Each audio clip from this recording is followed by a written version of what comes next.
Ladies and gentlemen, it's time for the Schmoedown Rundown.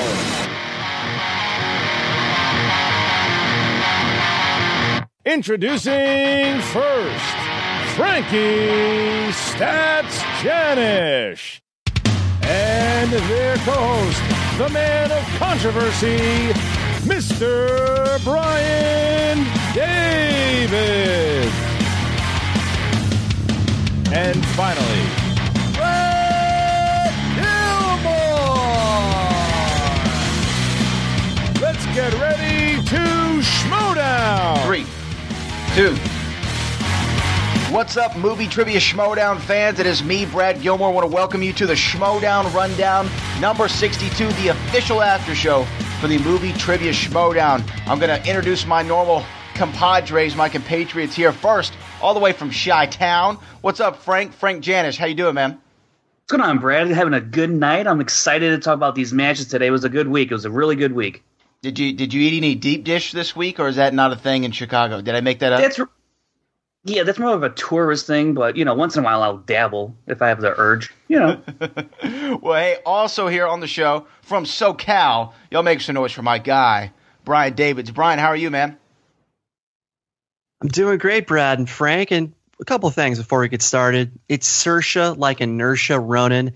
While good, Lady Bird is no edge of 17, Sweet Virginia is John Bernthal's best project this month, and The Last Jedi was influenced by Battlestar Galactica, a show that not enough Schmoedown villains have seen, despite the fact that it starred former Schmoes Live co-host and Schmoedown player Katie Sackhoff. Well, look at that. Man, you started off hot, Bryan. You set the bar high every week, and that's why I love you. I'm going to be honest with you. I've only known you about a month, and I already love you. I have a deep infatuation for you. I hope that's not weird. Hey, guys, we got a lot to get to today on the show. A lot of awesome team matches went down this week. We're going to break them all down for you. But first, we got to get to the news. The breaking news. The bulletin is coming through the wire right now. Bryan, correct me if I'm wrong, but the interim commissioner, Thad, made several announcements this week, but none bigger than the controversial, as some people are calling it, Manager Bowl. Why don't you tell the people what the Manager Bowl is and what's everything going on with it? Yeah, both matches, Tuesday and Friday's match, introduced 3 players. Those players are Jay Washington, Tom Dagnino, and Ricky Hayberg. They're going to compete for the chance to give someone in their stable a number 1 contender shot. So here was my reaction to all this, basically, as it was happening. When the Manager Bowl first dropped on Tuesday, the first bit of Thad, my immediate thought was that it was bound to get bigger so that all the managers could play. It didn't make sense, given the stipulation, that it would just be Jay and Tom, because Jay's only stablemate right now is Stacey Howard. And we've theorized before, as has Tom Masson from the Schmoedown blog, that Stacey is bound to pull the plug on the Misfits when you consider the seeds were planted in her post-match interview against Rachel Cushing, and the fact that being a heel stable was Brienne's choice more than it was Stacey's. And with Brienne now retired, I don't think Jay even cared about the stable stipulation. He just wants to beat Dagnino's ass that much. But the match was bound to get bigger, as I keep saying, and I knew it was only a matter of time before Ricky joined the fray, since he's somehow become a main eventer despite lacking a trivia prowess. And we've been saying for a while that Ricky v. Dagnino, that storyline was bound to happen. However, much to our surprise, Jay Washington took that storyline this year once Ricky disappeared, partially as a result of Bibbs' early round tournament exits. So I still expect others to join this match. It's a shame the Young Bucks never went anywhere, since RB3 would have been great in this match. It'd be incredible if Roxy Schreier would compete in this match, and she's technically a manager for the league. That would also align with KO's contender viability, but let this be a lesson to the fans.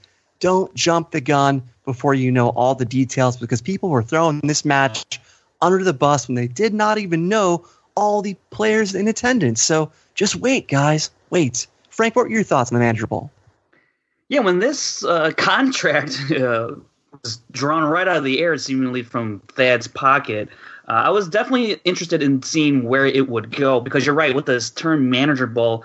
I was like, well, there's more than just these two guys as managers. We got Ricky and maybe, I don't know, perhaps this does see the return of the Young Bucks where you see RB3 pop in there. He makes some sort of plea to get in there to start back up some sort of stable all of a sudden. I don't know. But I want to see just in fact if we can keep expanding here because we're at a triple threat. You can have 4. We've seen Fatal 5-Ways. Why not a Fatal 5-Way manageable? I don't know if they have that many managers, but I guess we'll find out by the time the Spectacular comes around.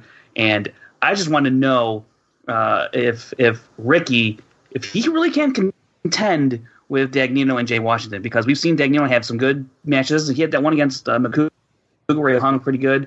And Jay Washington, he can be kind of all over the place, so you never know. And the more people in this, I think it's just going to make for a much more entertaining match. But I'm excited to see it because it's something we've never seen before.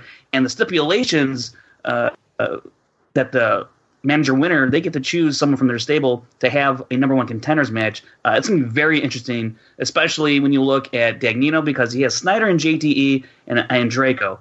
Odds on favor is that he would pick JTE, but you never know what can happen with the Lions Den. So I'm looking forward to seeing where this goes.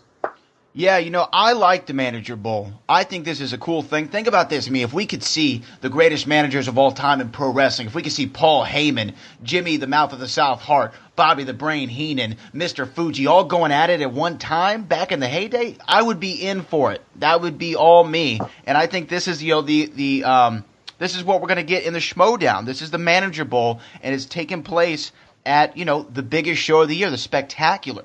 And for people who might, not have been sold on the idea, they've done this stuff before, not just in the Schmoedown. I'm saying, go back to WWE, WrestleMania 17, in my home city of Houston, Texas. They had the Gimmick Battle Royal, or, all the old gimmicks from back in the day. They all competed in one match. It was fun for the fans, and it was great to see. So I'm all in on the Manager Bowl, and my dark horse pick is going to be Jay Washington. I still am on a high from him last week, how he played in that Inner Geekdom match. So Jay Washington, I think, has to be, I don't know. Brian, do you think Jay Washington, is it safe to say he'd be the favorite in this match? Of the 3 that we know so far, he is definitely the favorite. He's got the most knowledge, but I don't think he's playing for that stipulation. I don't think he cares. He just wants to beat Dagnino, and I still think we're in for a misfit surprise because that stable's not coming out of Spectacular alive. And do you guys realize that they never could have pulled this kayfabe off with Christian still as commissioner? And it's not just because he has the belt. We just know him too well by now.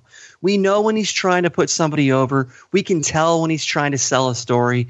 We know where he's trying to take things as he's taking them. But with Thad, we don't know him well enough to where we can always predict his next move. So there's a growing movement that wants Thad to stay on board as commissioner, considering you've got Christian the player, Christian the announcer, and Christian the commissioner. So I said years ago, please God, get Christian some help. He doesn't have to do everything anymore, something he likely felt in the early days since this is his passion project. So I'm starting to think that Thad will not go anywhere. The question is, how will they execute that? Will Thad pull a power move now that he's getting comfortable? Or will Christian just relinquish the role of commissioner to him without a fight? Any thoughts, Brad? Hey, I like Thad as the commissioner. I like Thad as the commissioner. I think he's doing a great job. I like how everything's on paper. I like that. Make it, solidify it. Put your signature by it. Put your stamp by it. We'll see what happens after Spectacular. If Christian retains that title, I think that we're going to see Thad for a little bit longer. If he loses, I think Kay Harloff is back in charge. Let's go to another news topic here. Let's talk about the rankings. Their new rankings been released. Frank, does anything stick out to you about the new rankings that have been released for, Inner Geekdom teams and singles? The one thing that really stood out to me was the singles rankings, and it actually has to deal with Stacey Howard at number 10. I'm not saying she doesn't deserve it. I'm just surprised that she's now at the 10th spot because I think she has, in fact, earned that 10th spot. She played really well against Ellis, and yeah, she had a downer against Rachel, but I think through everyone that's competed, I like to see her. I like seeing her at number 10 because I think it is warranted. But it's also very interesting that at number 9 is Drew McWeeny. It just doesn't reflect his performance that we've seen in the teams. It just hasn't transferred over to singles. So him at number 9 makes for an interesting matchups if he's going to play lower ranked players to work his way up. It's going to be interesting to go against people like Clark Wolf or Mark Ellis. It should be a lot of fun to see how the rankings affect next year's matches. What do you think, Bryan? Anything stick out to you about these new rankings? As far as the new rankings, I didn't get too worked up like some people. I mean, I could argue that the 5-4 Jeff Snyder should be ahead of the 7-5 JSR, especially since the rankings mistakenly thought JSR was 7-4 when devised. But it doesn't really matter since JSR still has to win 3 matches to even sniff the singles belt again. I could also argue that there's no reason MODOK should be behind T10 considering how each team last played the champion Patriots. It's not MODOK's fault they were excluded from the tournament, a tournament that saw T10 beat only one halfway decent team. But it's all good because the cream always rises to the top. And when you're MODOK and when you're top 10 isn't a team you have to worry about, just above the line and the Patriots. Well, those are interesting points by both of y'all. You know, I think top 10 does deserve to be ranked above MODOK. They got the better record right now. But I'll tell you what stands out for me. Jay Washington, my guy. I can't bring him up enough. This is my guy. I like Jay Washington a lot. Number 4 on the Inner Geekdom rankings, behind Jeremy Johns, Rachel Cushing, and Jason Inman. One could make the case that even though he's got a 1-1 record, his showing in that Inner Geekdom match last week maybe could even put him up above Jeremy Johns. I do think Robert Byer Burnett, the former champ, all the way at 6, is pretty significant. I mean, this is a guy who I thought would be at the top of the division for a long time, but since he lost the title to Hector Navarro, man, he's it's not been a pretty sight for him, to say the very least. I like Stacey Howard at number 10. I think Stacey Howard has proved herself in singles. She's really found solid footing, and I like her. I think she's actually going to keep going up and up and up. She's been really impressive to me. And John Steven Roca, number 5. You know, sometimes you slip, and you got to, you got to take that L sometimes. You got to say, okay, I'm number 5, and it puts a goal in his mind so he can get back to that number 1 spot and get a singles championship match maybe in the future. But hey, another thing that went down in our news section. This is pretty big, guys. We all look forward to this event. Last year was spectacular. And this year it's going to be even more spectacular. Christian Orloff did release earlier today the spectacular release schedule. It's going to be broken down over 3 videos. And let me read to you the order here. On video 1, we got the Manager Bowl and Inman versus Navarro for that Inner Geekdom Championship. In the second video, Ken Knapsack versus To Be Decided for that Star Wars Championship. We forget about that Star Wars title sometimes. Above the line on that same show, will go against the Patriots for the team titles. And then in video 3, we're going to see top 10 team action. That's that big stipulation match that we saw the interim commissioner set up a couple of weeks ago. And then here it is, the match we've all been waiting for. Levine, Harloff, that singles championship. It's going to be the main event in video number 3. Brian Davids, what do you think about this release schedule? Are you excited for this spectacular? I'm very excited for Spectacular. Now, there was some backlash in the group about the placement of Patriots v. ATL, considering the Patriots are the greatest championship force in Schmoedown history. Harloff explained that he wanted each video to have a main event. For me, the order doesn't matter, just the product. I'll say this, though. Video 2 is going to crush, since Patriots v. ATL is light years better than last year's team title match, and it's sharing the stage with the Star Wars match, which is bound to draw huge numbers considering this video comes out a week after episode 8's release. However, I'm quite curious about the Den's reaction to their match placement. I have a feeling Tommy D isn't too happy about this. What do you think, Frank? Any thoughts on the release schedule for the Spectacular? Yeah, I like the release schedule a lot for Spectacular. I'm very excited for the Spectacular just in general. I could care less how they were organized. I'm just excited to see all these matches. But I think it is if I can just say, from a business perspective, it's good to have a title match for each video. It just makes sense. If we're just talking about views here, so each video gets its due and its appropriate respect in terms of viewership, because if you lump all your best matches into one video, you have some people out there who will tend to ignore the other stuff, and sometimes they can miss out on things they think aren't worth their time. But in fact, if you put something alongside it that's appealing, they just might find out something new that they didn't know that they wanted, perhaps like the Manager Bowl, or, I mean, I'm not going to say it about the Star Wars match. Everyone's crazy about the Star Wars match, so I'm just looking forward to how it all plays out, and I'm so excied for the Spectacular this year. Yeah, Video 2 for 2 title matches. Video 2, 2 title matches. Yeah, that's true. And you know what? I think that Levine Harloff for that singles championship should be the main event of the whole Spectacular. You always finish with your main title. Even though the Patriots have been phenomenal, I've never seen a WrestleMania that ended in a tag team championship match, because someone might call me on WrestleMania 1. Okay, let's get to the matches this week, guys. It was a great week of fun. If you're a fan of the Movie Trivia Schmoedown, our first match of the week was Only Stupid Answers, Sam and DJ versus the Wildberries, brother. Josh Macuga and Dewberry. These are my guys. I like the Wildberries. Wildberries, baby. Woo! Let's get to the introductions and promos. Bryan, anything stick out for you in any of these promos?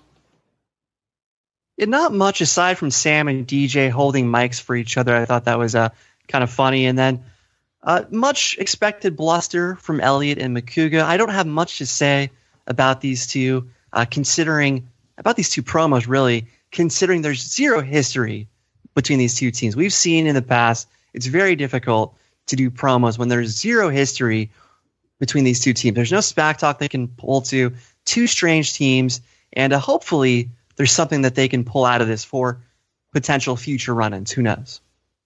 What do you think, Frank? Anything stick out to you about these promos? So we just came out of tournament season where everything's very, very serious, and there was great levity with these promos, these introductions. I thoroughly enjoyed the energy that they brought here. It was just such a welcome change of pace from what we were getting with the tournament. I loved everything that both of these teams, everyone involved, brought here, and it just really set the tone that this is going to be a fun time. Sit back, relax, have some fun with some trivia, have some fun with these personalities out there, and it's just going to be a great time. And that's what we got. Yeah, 100%. I agree with you. It was fun. It brought some fun to it. Bryan, like you said, they were holding each other's mics, Sam and DJ. And then the Wildberries.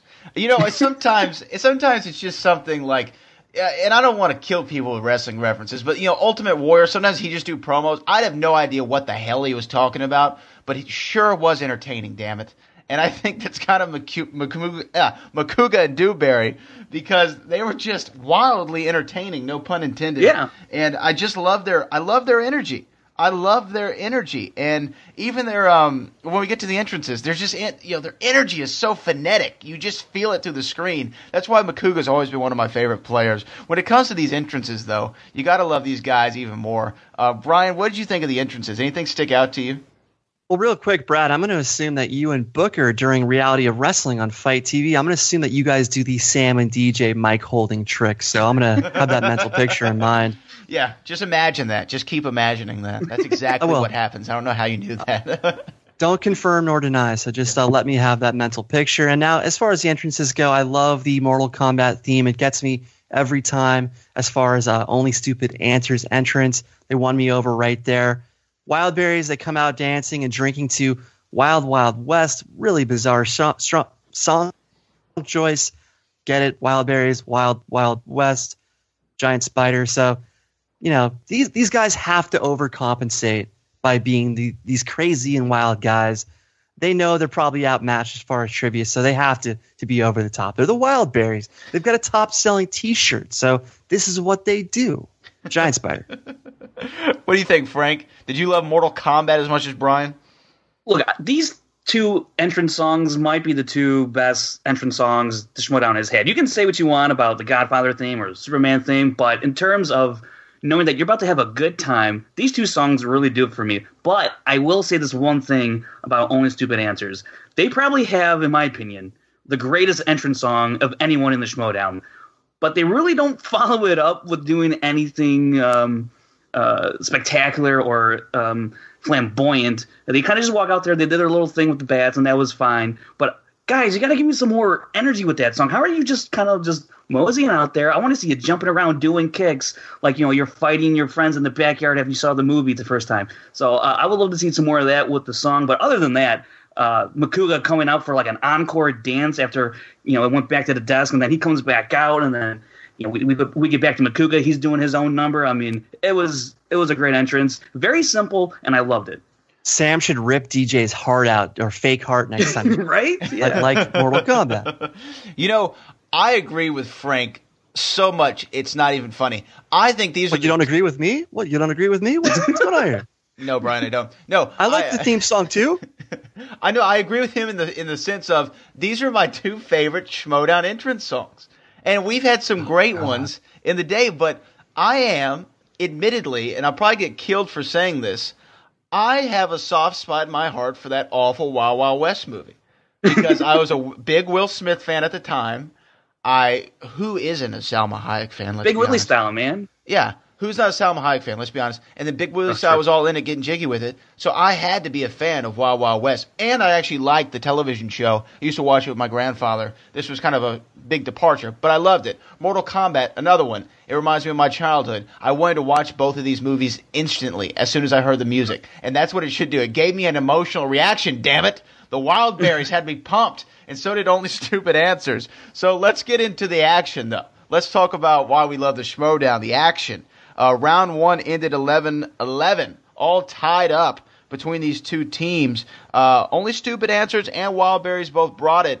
Brian, anything stick out to you?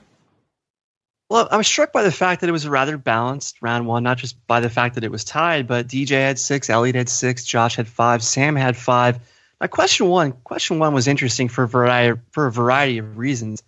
I love how Elliot mispronounced wildebeest on purpose, even though there were previous examples as to how it should be pronounced. Meanwhile, Sam Garrett was honest about his pronunciation by saying it how he spelled it, wilder beast. So everybody got it 2-2 because they were mostly in the ballpark despite their intentional mispronunciation. So I like that they mess with things a bit there. San Dimas, that's close to my heart. I have an ex-girlfriend from San Dimas, so I was jumping out of my chair even though she ruined my life. And now question 5, John Woo, the director of Face Off, how did only one person come away with this answer? John Cassavetes, Jerry Bruckheimer, Nick Cage? How did Josh Macuga not know the director of Face Off? I will never understand. Question 4, Peggy Carter, Haley Atwell. We just saw a variation of this question last week or the week before. So once again, folks, watch the Schmoedown. That is the best thing to do if you want to succeed in the Schmoedown. And question 8, Sam Elliott and Tombstone, Virgil Earp. I have to give old Fredo credit there. Tom B. Stone, very clever. Never heard that before. So I'm still stunned, though, that Sam Garrett has never seen Tombstone. And DJ guessing Val Kilmer played Virgil Earp? Come on.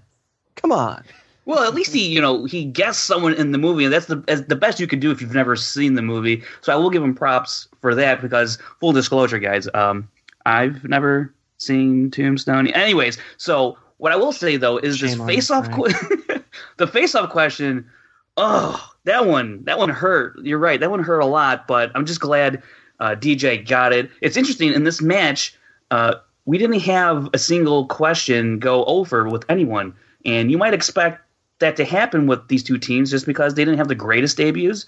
But here they really brought it. Everyone was answering questions and really being competitive, and the way this round ended, looked like Only Stupid Answers was going to have a nice, solid 2-point lead, maybe 3-point lead going into round 2. But, they miss, and then Wildberries, they get the 2. So, and it's tied at 11, and this is great to see with two teams who have this much energy to put on a competitive match. It wasn't 5-6 at the end of one. It's 11-11. You're in the double digits, and if you get into the double digits going into round two, it makes for a much better overall experience, especially given, like I said, the energy these teams brought. Yeah, no, I agree with you, Frank. The energy was there. To go to the face-off thing. You don't agree with me? I don't agree with you again, Brian. I will never agree with you. To go back to the face-off question, even though some people got it wrong, I want to throw this little bit out to our listeners. Go look up what face-off has on Rotten Tomatoes, and you will be shocked. You will be shocked where that movie ranks on Rotten Tomatoes. I just want to throw that out there. But the first question, The Lion King, for some reason I couldn't get the word wildebeest in my head. I could not figure out what it was. I kept saying antelope, even though I knew that was wrong. But I did love Dewberry's pronunciation, wild beast, which I guess is kind of exactly what it is. It's a wild beast. I mean, it killed Mufasa. But I did love I did love Dewberry's answer on that. Tom B. Stone, shout out to Kid Knapsack. That was pretty good. But I thought, I'm with you, Frank, and I'm with you, Brian. 11-11, I did not see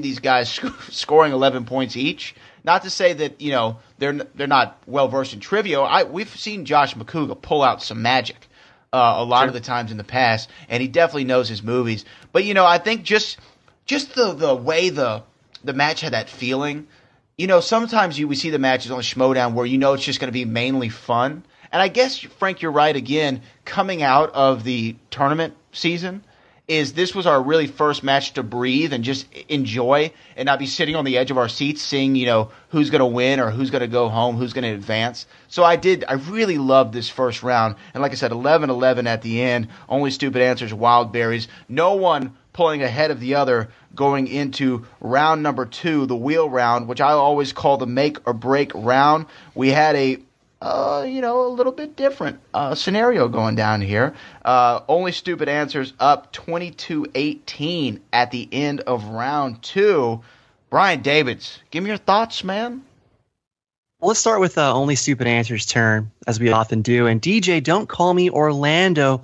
Wooldridge first spun Ron Howard, didn't want it, spun again for Fantasy Sci-Fi, which clearly worked out as they went on a great streak, getting 11 out of an available 12 points, a near perfect round. But question 1 was quite long, requiring more processing time to where they basically needed to use multiple choice. And so all things considered, though, 11 out of 12 for a team called Only Stupid Answers. How can you not marvel at that? Question 2, Colin Farrell, Minority Report. I still remember when Steven Spielberg was so confident in this casting that he boldly stated Colin Farrell will be a star after this movie. And he was right. He was absolutely right. Jimmy Smith's question 3, Bail Organa. Jeremy Irons' question 4. My Patronus question 5, whatever that is. And Andrew in Bicentennial Man, this is a very interesting moment. As Sam Garrett misspoke saying Robin Williams as Robert Williams, but he caught himself quickly enough to salvage the point. Who played the robot Andrew in Bicentennial Man? Oh, Robert Williams. Robert Williams. So we've seen this before where players have corrected themselves instantly to avoid losing the point. I think of a time where Burnett did it. I think Bibiani did it as well. But that being said, would JTE have gotten the point if he said Robert Williams from the start? Absolutely not. So depending on who you are, I think you get the benefit of the doubt. In some cases, you don't. What do you think, Frank? Yeah, going back real quick to that Robin Williams, JTE debate, if you will, I think they would have given him, had he caught himself quick enough, just like Sam did.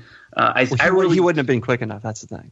Well, okay, fair enough. Okay, that's another argument, I guess, altogether. But overall, this round for Only Stupid Answers, highly impressive. I was glad to see it, too, because, like I said, you wouldn't really expect it from them based on their debut match. And here they come, Fantasy Sci-Fi, and making their mark here in this category, because going forward, people are going to know Fantasy Sci-Fi, Only Stupid Answers, stay away. So now they've solidified themselves, at least for this category, amongst the league, that this is where they can do some damage. And it was just great to see. And really, the Robert Williams thing, that was really funny, because you have Wildberries saying, if we were dingleberries, we'd challenge this, but we're not. So I'm glad that they had fun with it and that there was good sportsmanship all around because, again, this is a fun match. And this example right here with this question and the flub, if you will, further exemplifies just what was going on here. Guys, I called this the Stupidity Bowl last week in our preview. So, Brad, what was your take on this turn? I was very impressed by only stupid answers. And I think Macuga may have pointed it out, like, even though that's their name, it's the opposite of what they were giving. Because a lot of these questions were rather difficult. I mean, the Harry Potter question, even though I said on this show I like Harry Potter, I honestly didn't know what the question was asking, to be honest with you. And Frank, you may have picked up on it. I didn't. I had to read the question 3 or 4 times over. Like, what is the question asking me? And I couldn't think of the Patronus charm off the top of my head. I kept saying Wingardium Leviosa. I was like, is that where they float the feather? I can't remember what it is. And so that was funny. The Robert Williams was definitely a highlight of this match. If you go back and you pause the screen right when he says Robert Williams, it is one of the best freeze frames in Schmoedown history. I will post this, or maybe we'll post this on the SD Rundown Twitter page at SD Rundown, because it is so phenomenal, especially Josh Macuga's face. It is so funny. You have to go back and look at it. But Only Stupid Answers did anything but. They were really on the ball. But let's think about the Wildberries. Bryan, what did you think of the Wildberries turn? Well, it's interesting. You tell a lot about a team. You can learn a lot about a team when you see how they bounce back from a big deficit. And going into their turn, they're down 22-11. Elliot spun sports movies. Macuga wanted it, but Elliot seemed hesitant, but he deferred to Josh Macuga. So the team kind of showed that they're not really on the same page in terms of the categories that they like. But overall, 7-point turn for the Wildberries out of 12 points. And Only Stupid Answers, though, they showed me something to be concerned about as they failed to steal 2 questions. So they've got to improve their stealing prowess if they want to really make an impact in this league. But overall, for the most part, relatively straightforward sports movies questions, unlike that Finstock and Nost match way back when. Southpaw director Antoine Fuqua, Longest Yard, that was that team name. That was a tough question. Blades of Glory coach, Major League 2 opponent. Tough question, but all in all, very solid round, 7 points, even though they were basically out of it at this point. It was nice to see a little bit of fight in them, despite Elliot probably not being as strong as Josh in sports movies. Frank? Yeah, I thought this was a great response from Wildberries. 7 points is a fairly decent score to get, considering your opponent just got 11. So to only be down another 4 points here was a good sign that they could hopefully put some pressure going to the third, and we'll talk about that later. But guys, would you believe me if I said I definitely knew that Major League 2 answer? I will not fault you at all because I knew it as well. I knew it as well. I just watched Major League 2. I don't think it gets actually. I mean, let's be honest, it's not anywhere close to Major League 1, but it is heads and shoulders above better than Major League 3 back to the minors. I don't know if anyone's ever seen I this. forgot about that. By the way, guys, Ace Ventura, question 6, sports movie? I don't know about that. Oh, yeah, that's a good point. Yeah. I don't know. You know what? I actually had that in my notes to bring that up because it is interesting to look at because it was sports related, right? Talking about the mascot for the Miami Dolphins, but Ace Ventura, not a sports movie. It's toting the line right there. It's a wacky detective comedy. It's a wacky detective comedy. Yeah. Does he have a dorsal fin? Does he have a dorsal fin? It's riding the line there. It could really go either way. Now, it was a sports-related question about a movie, so I guess it fits into the category technically. Brad, it's not a sports. I appreciate what you're trying to do here, Brad. It's not a sports movie. No, I appreciate it. I'm not saying I disagree. I'm not saying I disagree with you. I'm just saying, like, if I'm thinking about how would this question end up in the category, it's justifiable. I think. What do you think, Frank? Is it a justifiable question, or is Bryan right on this one? I don't know. I suppose he never agrees with me. No, this is true, but I mean, I suppose it's barely justifiable just because it has a sports team in it. I mean, if that's their criteria, okay. Is The Martian a comedy? Is The Martian a comedy? Hey, I laughed at parts in that movie, so more than I cried. So yeah, I guess. I laughed during The Gladiator. I laughed during Braveheart. I laughed during lots of sad movies. What's the funny part in Gladiator? I'll tell you after the show. Okay. Well, yeah, Joaquin Phoenix's eye makeup. Well, okay. No, I got more than all that. that. Yeah. Okay. Well, yeah, but like I said, it's toting the line there. It's a close one. Now, let's go. I like this first question about the Seabiscuit question. Who played Charles S. Howard, Jeff Bridges? I actually have only seen that movie once. I remember this answer. I actually really like Seabiscuit. I remember he was, I think he invented Buick or something like that. I don't really remember much of it, but Jeff Bridges was great. And admittedly, if I like Major League 2, I like The Longest Yard, the remake with Adam Sandler, because it had Steve Austin, Goldberg, Kevin Nash, and the great Khali in it. And I love that movie, so I knew Mean Machine. Chris Rock, Adam Sandler, Burt Reynolds starring. I think as far as Adam Sandler movies go, excluding Happy Gilmore, Billy Madison, this was, decent? Can I say that? Is that okay? It's decent? But this was weird because Josh Macuga in the past, in singles, when he gets sports movies, he normally either gets every single one of them or misses maybe one. This one, although the questions were more difficult. When you think about Southpaw, more of a recent film, wasn't a big critical success, wasn't a big box office success, so I think that one is okay. I know a lot of people did like it, but it just wasn't. It's as far as boxing movies goes, it's toward the end of the list. Yeah, I know I'm not wrong. You don't have to tell me.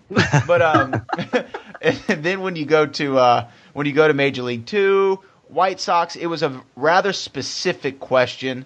But if you watch the movie, it was one of the only teams that you could picture. I knew it was White Sox or Yankees. Obviously, Frank knew it was White Sox for a particular reason. He said it was an AL Central team, so there's only 4 other options. Yeah. So I mean, you could do the math in your head. Was Chris Cooper in Seabiscuit, guys? Was Chris Cooper in Seabiscuit? I keep picturing Chris Cooper in a horse-related film. Was he in that film as well?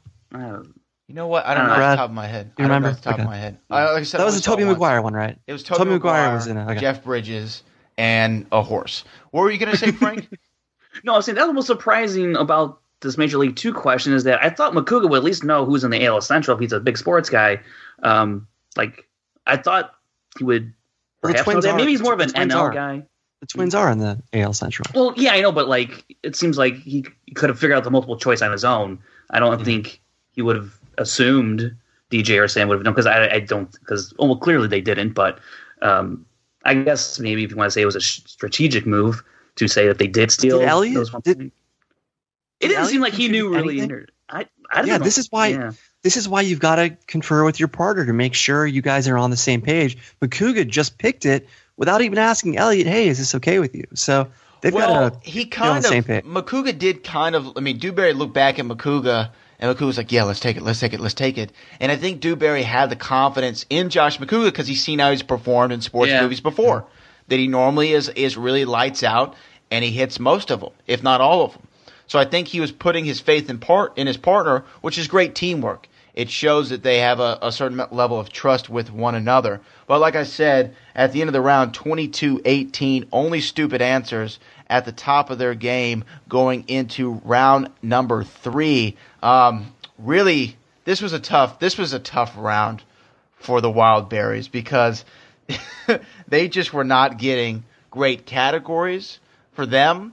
And the questions were, I think, more difficult. Let's start with a 2-point question in animated. What was the name of the princess in Sleeping Beauty? Answer was Aurora. I did not know this one, and I actually am a big Disney animated fan. I was surprised that Elliot Dewberry was able to get that. Then we go into biopics. Nick Nolte and Susan Sarandon starred as the Odones in what 1992 film? That was Lorenzo's Oil. I was like, holy hell. Wow. I never heard of that movie. I know. And then movie quotes in what 70s thriller does the villain ask repeatedly, is it safe? The answer was Marathon Man. Pretty difficult questions if you ask me. Brian Davids, do you agree? Absolutely. And one more point to wrap up round 2. Just because you're wearing Josh Macuga's jacket, it doesn't mean you're Josh Macuga. So Josh Macuga and Elliot get on the same page, not just the same jackets. Now, the 2-pointer Sleeping Beauty A lot of history with Josh Macuga and Sleeping Beauty within the Schmoedown. But as far as Aurora, F you took my only friend. Moving to the three-pointer, Nolte and Sarandon as the Adonis? Lorenzo Zoil. Yeah. I remember the film. I remember the film title. I never saw it though, but it's been a while since I've mocked the fact that Josh Macuga has literally memorized every film ever filmed in Pittsburgh. So when he found out that it was Lorenzo's Oil, he was so mad at himself because he knew it was shot in Pittsburgh. He let out the Mother of Dragons curse, and of course, like he knew that it was filmed in Pittsburgh. This guy, I'm not joking you. He has literally memorized every production that has ever taken place in the state of Pittsburgh. It's insane. But the 5-pointer, one of the harder 5-pointers, even if you happen to knew it. Just a quote sub 70s thriller. I've seen part of it actually, but still the quote a 70s thriller for a 5-pointer, one of the harder 5-pointers relative to other Schmoedown 5-pointers. And of course, Josh Macuga uses Josh Macuga's JTE rule 3 times in a row in defiance, something we first feared would happen back in February when the rule was created. So this was a true Wildberries performance. Only stupid answers getting the TKO 22-20, and they didn't have to do anything in round 3. So solid stuff from the stupids, and more on them in a second. Frank. Yeah, this was kind of a disappointing way to see the match end, but I'm glad that we saw Wildberries put up a fight, try and grind through these questions, especially the last one there with the quotes. And anytime you get quotes as a 5-pointer, good luck to you, because if it's a true 5-pointer, you're going to get questions like this one. And this one, brutal. But also the 3-pointer, Lorenzo's Oil, like, what? I'd never even heard of this movie. Nick Nolte, Susan Sarandon, they did a movie together. News to me. Man, just a brutal final 2 questions for Wildberries. It was rough. The Wildberries they were just dealt a bad hand. Like I said, I did not know Aurora. When it came to Lorenzo's Oil, I didn't even know. That didn't even sound like a movie to me. I mean, especially about like what, when you read the question and then you're like, the answer is Lorenzo's Oil. That didn't even sound right. And then the 70s thriller. I mean, as soon as they said 70s, Macuga knew, yeah, this is a wrap on our engagement here this evening, because it was just, I don't know if anyone, I mean, they guessed Poltergeist, they just threw something out there hoping it'd stick. But like you said, the JTE rule in defiance. I like Josh Macuga saying, you know what, I'm going to get every single second I can to try to figure out this question. So, the Wildberries came up short, but the energy of this match all the way through, I think, reminds all of us why we like the Schmoedown and why we all fell in love with it, because it was just fun. It was fun from beginning to end. And like I said, it's like this episode of the Rundown. It's just like this episode. Just like this episode, man. But hopefully when we get to our 5-point questions, we do not fail.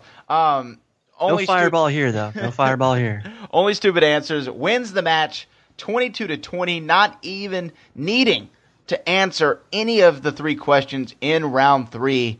So we go over to our post-match interviews. Brian Davids, what'd you think?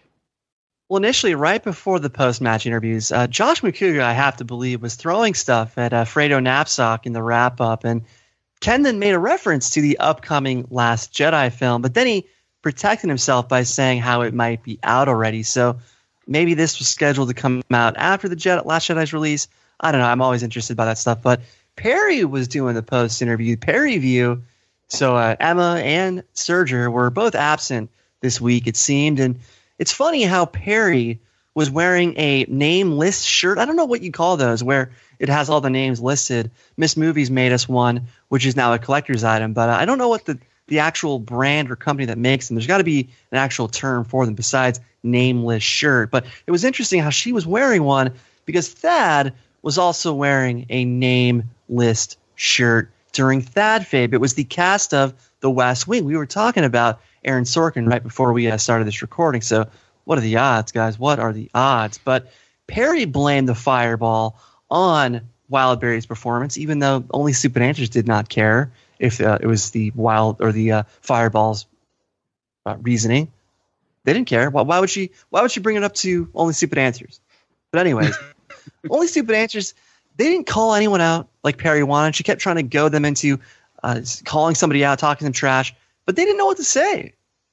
So that's where Christian's direction was truly missed during his paternity leave, because you can tell he wasn't there for this, and there was no one really there to direct or guide where Only Stupid Answers could go next. So this is where I felt the absence of Christian Harloff the most. But that doesn't take away from Thad Fame and what Thad can do aside from that. So interesting stuff there. But the Wildberries, Dewberry also took a trip to Europe. So both Wildberries took European vacations at the same time. Obviously, Josh was on his honeymoon. They were going on and on about how marathons are worthless. This is why you shouldn't drink Fireball. Macuga's just off the rails. He's cussing and he's screaming, "Give us another match. We're the most entertaining team." And then Perry tries to walk off. Macuga says, "Don't leave." Perry kind of drags her back into frame. It's always interesting when someone goes on a crazy rant. The interviewer always tries to walk off screen, something Miss Movies did a hilarious job of the last time Jay Washington went crazy. But Macuga, I said it up top, he was really overcompensating for his team's loss. He even gave his best Arnold Schwarzenegger scream. People forget that Arnold Schwarzenegger was the Chewbacca of action stars for this very reason. So the Wildberries, they're entertaining, they're fun, and they probably earned themselves another match for their T-shirt sales alone. They've got a great selling T-shirt, and that's what this is. It's a business. Don't forget that, folks. It's not just a show. It's a business. So, Frank Janisch, any reaction to all this post-match craziness? Wildberries!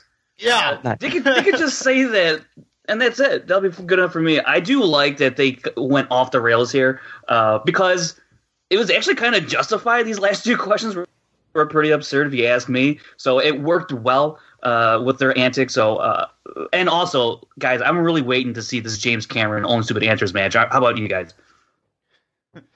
Definitely. I would love it. But you know what I would love more is National Lampoon's Wildberries European Vacation. That would be a top 5 movie all time. I love the Wildberries energy. I like Perry Nimroth here. I thought this was good. I like Perry at the wall. She was great. I liked her in her role. As far as the Name Ann shirts, as another random thing, I think that was started in 2009 from a rapper named Jay Electronica off his song I knew you would know. I knew you would know. I definitely think that's where it was from. But Wildberries. Really, guys, come on. Wildberries. These guys. There's a reason why this shirt is a high seller for the Schmoedown right now, because I love the energy. Josh Macuga on the Fireball, talking reckless. This was beautiful. Only Stupid Answers. You know, like you said, sometimes you need the guy there to perform for. Does that make sense? Like, a lot of the times when I talk to Booker, he'd say, I'd always do a great promo, but it'd be better if I knew Vince McMahon was watching me do it. And I think sometimes you might be right, Bryan, is having Christian there might bring out. Wildberries didn't need Christian. Only Stupid Answers. Only Stupid Answers, yes. Only Stupid Answers. They're newbies. Well, because they are fairly new. Yeah. They're new, obviously, and that's fine. I'm not going to fault them for it. It's not like they went out there and did awfully, but comparatively speaking to the Wildberries, I mean, I don't know if they're ever going to do a promo of the year at any Schmoedown Awards. If there ever is an award ceremony, which has been teased before. Wow. But if there's a promo of the year, this is up there. This is at least a nominee. And this is like, Robert Downey Jr. being nominated for Best Supporting Actor for Tropic Thunder. This is one of these like great, pieces of Schmoedown history that I think should live in infamy. Any other thoughts, guys, on this match before we talk about our second team match this week? Get used to the Wildberries. Christian Harloff said that they could lose their next 2. They're still going to be around, so they're not going anywhere. They are good for business, like I said. And as far as Frank's breakdown, there's a couple things that caught my eye. 15th team to have a perfect round using multiple choice this season, Only Stupid Answers. So very impressive round 2. 15th team to have a perfect round via multiple choice this season. And the third time a team has lost by TKO in consecutive matches, that is the Wildberries. So some interesting stuff from Frank in the Schmoedown breakdown. Yes, definitely. Always make sure you stay tuned to the Schmoedown and watch our guy, the stat man, Frankie Frank, lay it down for everybody and give them the numbers that they need.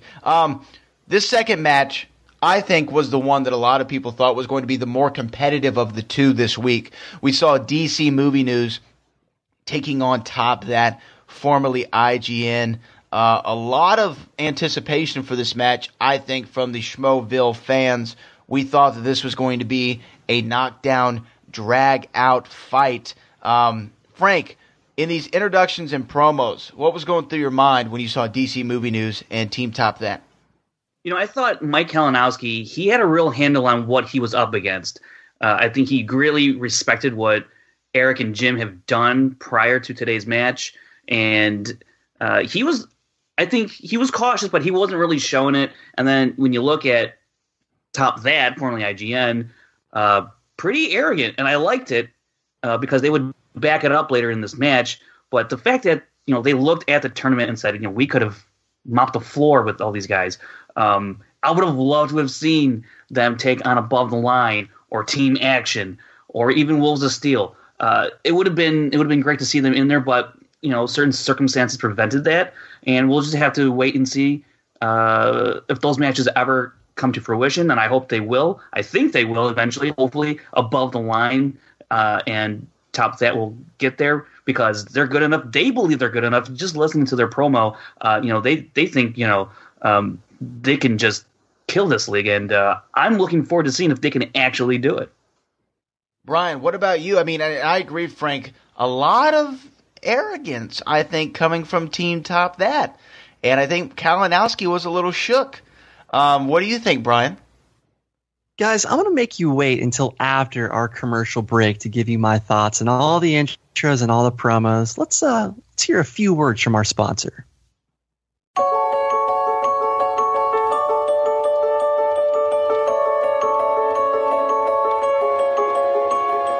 Are you enjoying the Schmoedown Rundown?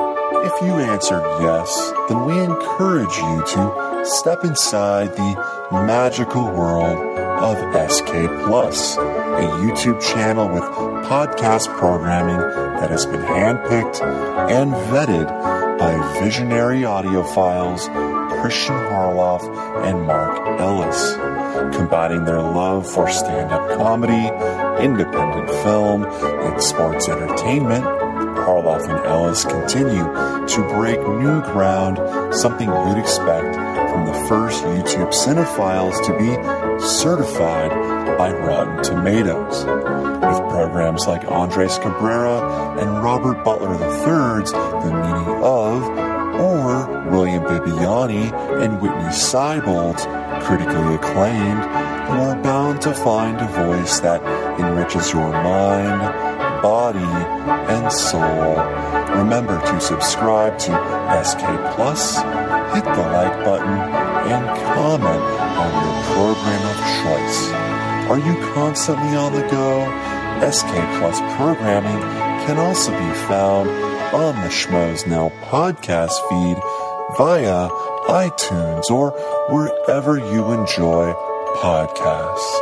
Last but not least, tell a friend about your SK Plus experience, or better yet, share the gift that keeps on giving every single day of the week. Let's get you back to the Schmoedown Rundown. In 3, 2, and we're back here on the Schmoedown Rundown, the official after show for the Movie Trivia Schmoedown, available on SK Plus, Podcast One, YouTube, all of that. Before we went to break, I was talking to you, Brian Davids, about our introductions and our promos for the DC Movie News versus Top That. What were you thinking? What do you think? Well, I was just thinking how much I love that commercial. I don't know who did the ad read for that commercial, but I really enjoyed it. It just hypnotizes me every time. He sounds like he was under the influence of something. I don't know what. I don't know, but it mesmerized me. I don't know why. But some sort of substance, but anyway. What caught my attention, before I give my thoughts on the promos, was the fact that Christian gave credit to Thad. He said that, this is good that Thad's doing all this stuff because as a player champion, I should be removed. So he gave credit to Thad, which I liked. But then he said that this match helps determine a top contender spot in teams next season. So I have to presume that if top 10 were to beat Action at Spectacular, that the winner of this match would play T10 for a number one contender status, which concerns me a great deal because I'm a MODOK sympathizer. So that's a whole different issue that I will explore at a future time, but I'm just recording my concern for now. But getting to the promos themselves, I was really impressed with Adam Gertler's Riddler costume, one of the best costumes that we've ever seen in the Schmoedown. And I take notes every week. As I was taking notes during this match, I said, wow, the Enigma is dressed as the Enigma, literally Enigma, Edward Nigma. And so I was noting this as we were watching, as I was live notating things. So this will come back up later. I couldn't wait to drop this Enigma reference on the show.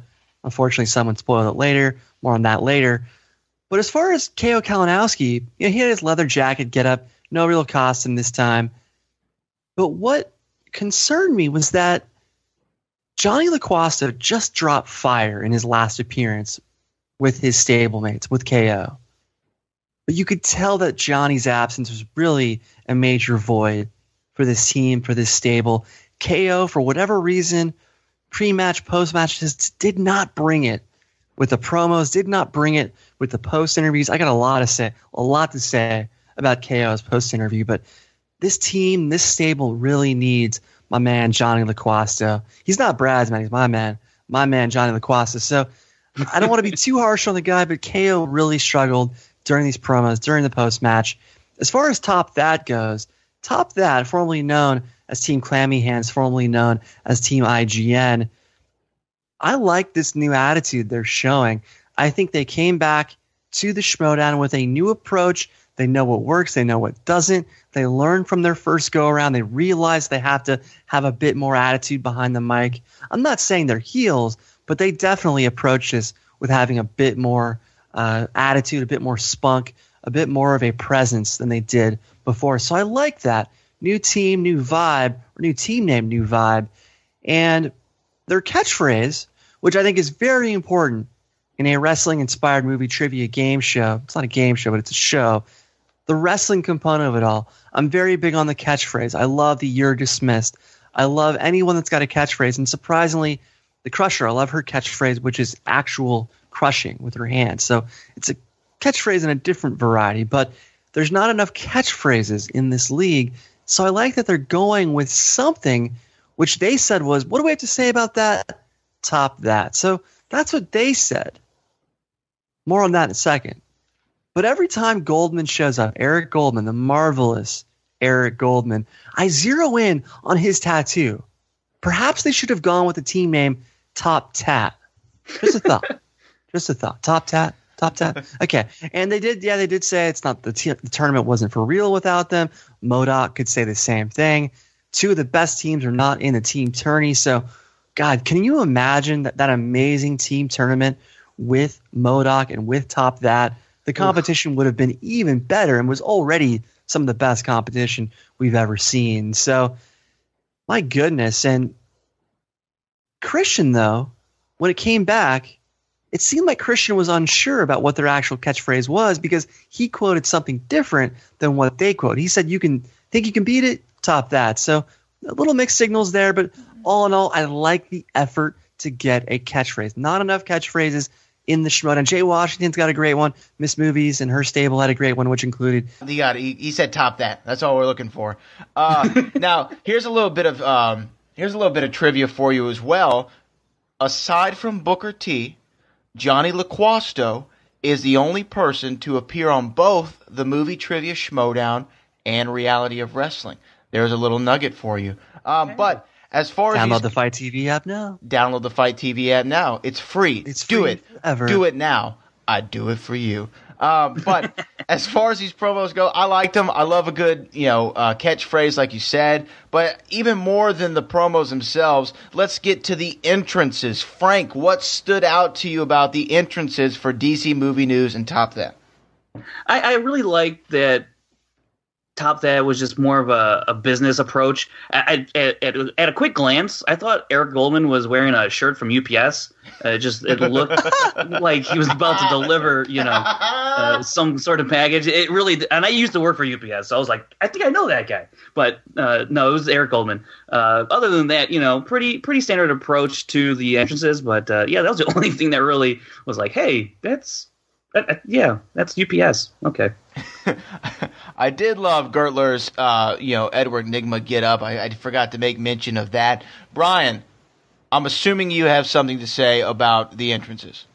Lots to say, and it's an amazing coincidence, the UPS stuff, considering sports movie detective Ace Ventura worked for UPS for a short period of time in the sports movie Ace Ventura, Pet Detective. Now, top that, they came out to Hearts on Fire by John Cafferty from Rocky IV, Mark Ellis' favorite Rocky movie. And so, all business aside from that, with a strong song choice, it just pumps you up, pumps up the crowd, pumps up everybody. So not the most inventive or unique or risque choice, but a safe one. It works. It's effective. You know what you're going to get from Hearts on Fire. DC Movie News, though, they came out with a pretty normal entrance compared to their last one, where Gertler was doing some kind of river dance nonsense.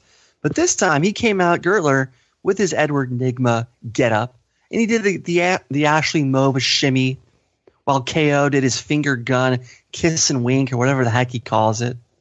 But I have to say, I did not like their song choice, Come Together, the cover by Gary Clark Jr. It's one of the many awful songs used during the Justice League promotional campaign. Literally, every single needle drop was just awful, especially that White Stripe song. The best part about Justice League being behind us now is not having to witness their marketing campaign and having to listen to songs like this Come Together cover or that terrible White Stripe song, with the exception of that one elegant poster. That was the only thing the Justice League promotional campaign had going for it. So this just brought back those memories that I thought were already behind me. But Christian made an interesting point. He said Gertler has a lot to prove after that great performance of his against Above the Line. Even though Above the Line won, he put up a perfect round one in that match. Of course, that's the easier of the first two rounds. Was it a fluke?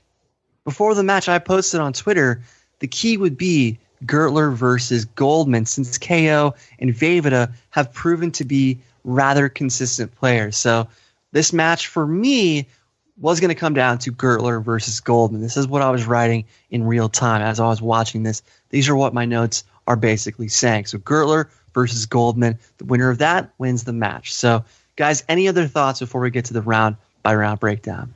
No, I think it's time. Let's get into it. Let's get into round number one. We saw DC Movie News against Top That. I mean, this was a very entertaining round one for me. Top That goes into round two, 13-8, leading DC Movie News. Frank, what stood out to you about round one, specifically Top That? What stood out to you about Top That in this round one?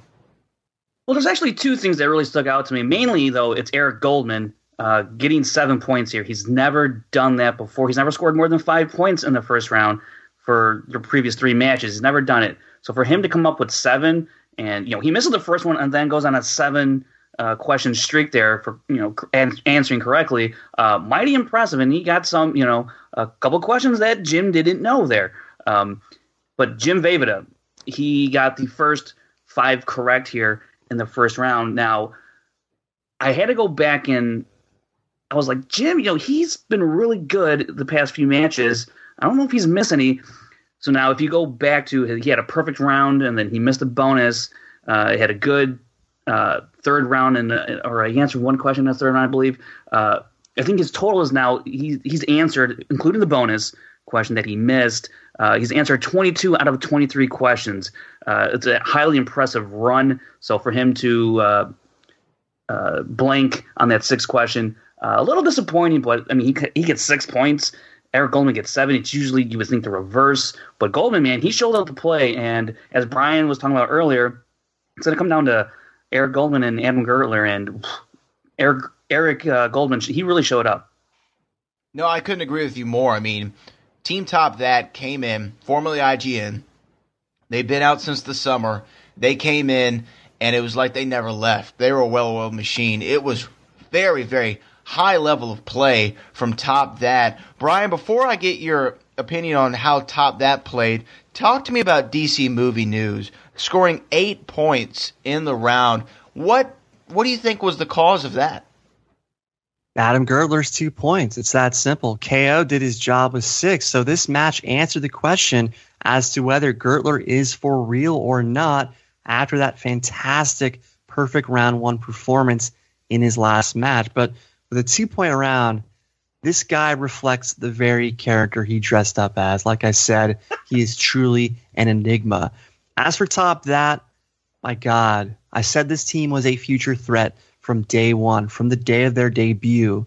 And you know they're good when Jim Flying V Vejvoda is vying for a perfect round through 5 questions and ends up answering less points in the round than his teammate Eric Goldman, the marvelous Eric Goldman, who finished with 7 points to Jim's 6. Now, Frank, you and I once argued about Eric Goldman. Yeah. I think you tried to put him on Nose level, and I said I'd rather have Goldman over Nose any day. So right now, I'm going to enjoy the convenient advantage that I have. Now, again, KO did his job with 6 points, though, but when your partner fails to hold up his end of the deal, your effort is often futile. Like their match where Gertler overperformed, KO somewhat underperformed. So these guys have to find some kind of balance, some kind of in-between, like the very best teams in this league, be it the Patriots, be it Above the Line, be it MODOK. Otherwise, you're stuck in that dangerous T10 or action space where your best player has to show up every single match in order to carry their partner to victory. There's a few questions I want to point out here that I found rather interesting. Question 3, Aubrey Plaza as Darius. The question was a bit long, but that doesn't bother me because everyone had to answer this long question at the same time. Everyone had to process a wordy question with the same limited amount of time. That being said, I must stress the importance of concise questions when players have to play by ear, not by sight. I love how Christian blanked on Goldman's name during this question. For whatever reason, Bateman and Goldman are 2 guys that Christian always seems to have slow recall on. I just observed the game, folks. So I'm always interested by these things. Now, question 4, great exchange between Christian and Fredo. Christian asked Fredo, have you ever seen Peggy Carter, First Avenger? Yeah, this First Avenger. Ken replies, no. And then Christian replies back, "Your dick." The timing of this was brilliant, absolutely brilliant. It was up there with their space exchange, one of their best exchanges as co-announcers. And like I said, the Haley Atwell question, we had a variation recently, but there was a small yet funny moment during this question at the very end of it. Gertler dropped his pen as he answered. What's strange is Goldman's pen fell to the ground by accident the point before. So I'm wondering if Adam Gertler did this on purpose to mess with Goldman, since Gertler clearly noticed Goldman's pen drop during the last point. You could see that Gertler took notice of Goldman's pen hitting the ground on question 3. So I wonder if he purposely did it to get in Goldman's head. So it's a very quick and subtle moment that I'm not sure everybody picked up on, but this stuff just intrigues the heck out of me. I don't know. I find the greatest joy in little moments like that. I cannot believe Gertler missed Dr. No. I cannot believe that. And here's the key, though. This is my last couple of points. Eric Goldman solidified himself when he was the only person to name What About Bob's director, Frank Oz. Who directed the Bill Murray and Richard Dreyfuss comedy What About Bob? Jim hits this. Baby steps. Baby steps. And 5, 4, 3, 2, 1. Pens down. Jim. Harold Ramis? That's incorrect. Adam. John Hughes. Incorrect. Eric. Frank Oz. Correct. That's correct. And Mike. I put Hallie. So no. I know. People to get it. And this is what I've been saying. Eric Goldman is not your typical 5-point 5-point round one guy. He's better than that. So also, competitors out there, take note of What About Bob. This question has popped up a lot lately in the Schmoedown. It might be in Netflix, so it actually confirms that previous Netflix theory of mine, as did some other ones that we mentioned today. But Gertler missing Roy Batty at Rutger Hauer playing Roy Batty in Blade Runner? Come on, Adam Gertler. You cannot not know Roy Batty was Rutger Hauer. Come on. Well, let's not pile on too much on him. Yeah, he had a bad round one. It wasn't great, but Brian Davids, to go back on your pins thing, to watch this game through your eyes one day would be a sight to see. It is dangerous. It's a little frightening. It's kind of scary, to be honest with you. But the Gertler answer for the James Bond question, 1962, what was the first James Bond? He answered On Her Majesty's Secret Service. I, being a massive Bond fan, did want to jump to the screen and slap him upside the head, but here's the thing. He answered On Her Majesty's Secret Service.